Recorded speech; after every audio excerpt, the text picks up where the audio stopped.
Je suis dans la Honda i, le premier véhicule 100% électrique de la marque japonaise.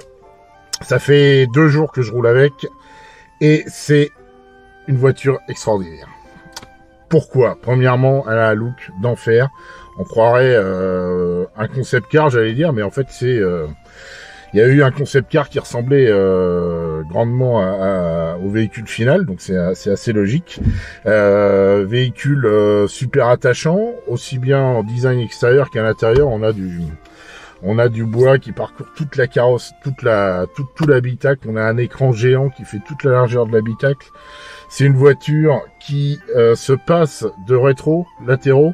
C'est-à-dire qu'il n'y a plus de rétro, c'est 2 caméras. Et une fois qu'on a essayé, on se demande pourquoi toutes les voitures ont pas ça. Parce qu'on a une visibilité de chaque côté qui est absolument parfaite. Le rétro central, lui aussi, peut se transformer en fait en rétro digital avec une caméra. Donc meilleure visibilité dans la plupart des cas. Si ça nous convient pas, on peut repasser à un mode normal avec un rétro qui est ni plus ni moins un miroir. Gros avantage aussi, c'est une voiture qui braque extrêmement bien. J'ai jamais essayé un véhicule qui braque aussi bien. On peut quasiment tourner sur place et en ville, c'est génial. Là, on est dans Paris depuis 2 jours. Franchement, il n'y a aucune manœuvre qui pose problème. C'est assez incroyable. La présentation, la finition, tout ça, on est quand même sur du premium. C'est-à-dire que la voiture est vendue très cher. On y reviendra plus tard. Mais voilà, on a un équipement premium. On a un toit panoramique en verre. On a, je disais, une dalle LCD qui fait toute la largeur de l'habitacle. On a des sièges avec des matériaux sympas, même sur les portes et tout. On a du tissu qui, voilà, c'est des tissus un peu naturels qu'on appelle ça. Enfin, je sais pas si c'est naturel ou quoi, mais en tout cas avec des couleurs dans le vent, on va dire. On se croirait dans un magasin de déco. Donc cette voiture, elle a aussi un moteur électrique qui fait, je crois, dans les 154 chevaux et qui a une patate extraordinaire en ville. Les accélérations sont top, avec un mode sport aussi où on peut avoir encore plus de peps. Le châssis, c'est une propulsion, donc c'est hyper marrant à conduire. Je suis allé à Mortefontaine hier, donc j'ai pu tester un peu dans la campagne. Voilà, c'est un truc vraiment marrant. Je vais pas dire que c'est une sportive, mais en tout cas, elle a un comportement qui est assez ludique et qui est hyper intéressant pour ceux qui aiment conduire.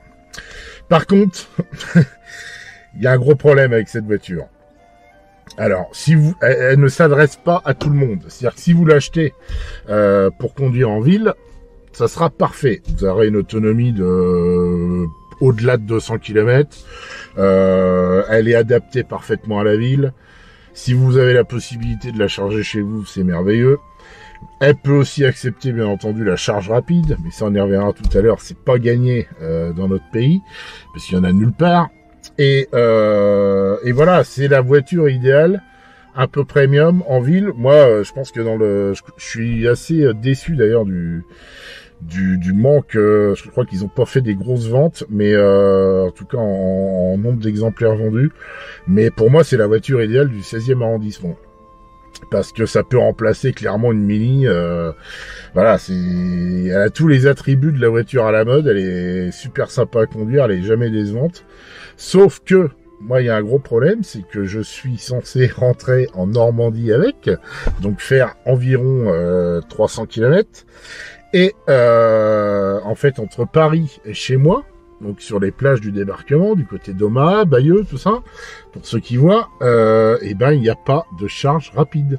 C'est-à-dire qu'il y avait 3 corridors sur l'autoroute A13 qui ont été désactivés et il n'y a pas de charge rapide. J'ai regardé, vous regardez sur Charge Map, il y a un triangle magique entre Paris et Cherbourg, en gros, et où là, c'est le no man's land. C'est-à-dire que moi, j'ai des charges rapides en arrivant dans le Calvados, parce que le département, etc., la région, ont fait des choses là-dessus, ils ont mis des bandes partout, mais il n'y a pas de charge rapide pour arriver là-bas. Et l'autonomie sur autoroute à 130 km/h de cette Honda i, c'est environ 110-115 km maximum, en roulant à 120-130. Donc je ne peux même pas, en partant de Paris, charger à fond, rejoindre la première borne qui est la première borne rapide entre guillemets, parce que c'est une semi-rapide qui a Lisieux. Entre deux, il n'y a absolument rien. Donc l'État français peut mettre tous les bonus qu'ils veulent. Il peut y avoir toutes les incitations à l'achat possibles et imaginables.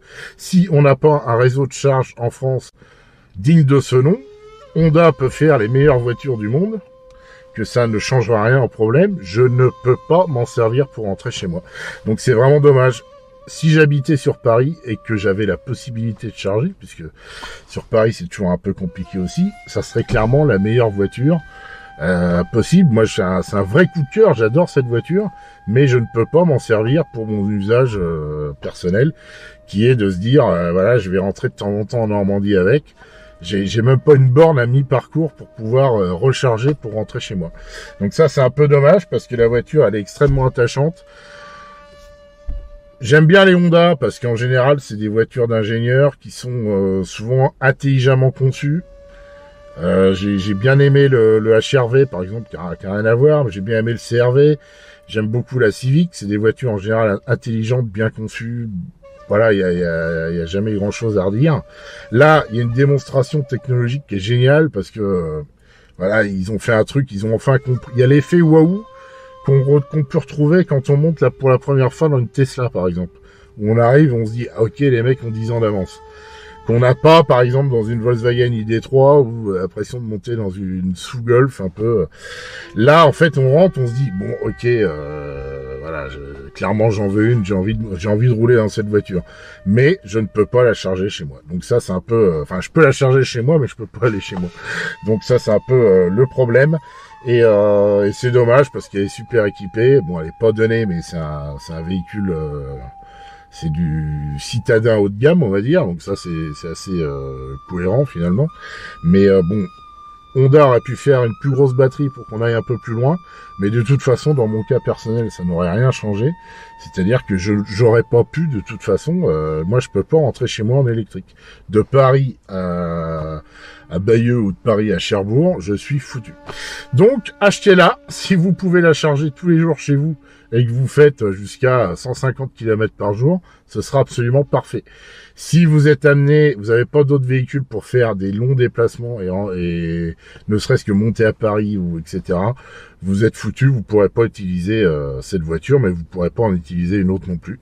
Donc il y a un vrai problème quand même avec l'électrique. On a le discours officiel de l'État, des constructeurs, etc. On nous envoie à marche forcée vers l'électrique. Mais le problème, c'est quand même qu'à un moment donné, il faudrait que l'infrastructure suive. Voilà, c'était la Honda i. Excellente voiture, mais pas destinée à tout le monde. Il y a une option dans cette Honda qu'on retrouve dans aucune autre voiture. C'est l'option aquarium, cher ami. Donc on a ici un aquarium avec des petits poissons, un décor qu'on peut modifier évidemment. Donc je peux choisir le nombre de poissons que je vais avoir dans chaque catégorie. Voilà, enregistré. Magnifique.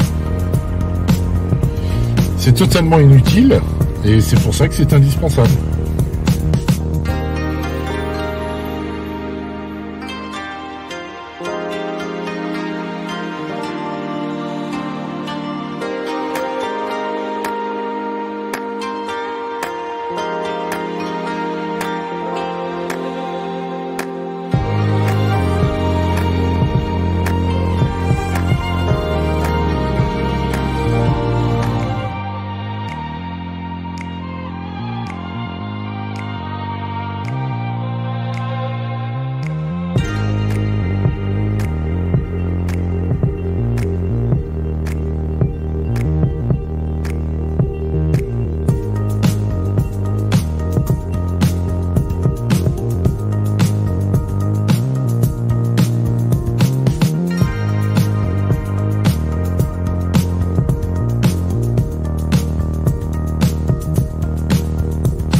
Je vais te montrer un truc bête que tu peux faire avec cette Honda i et que tu peux pas faire avec les autres voitures.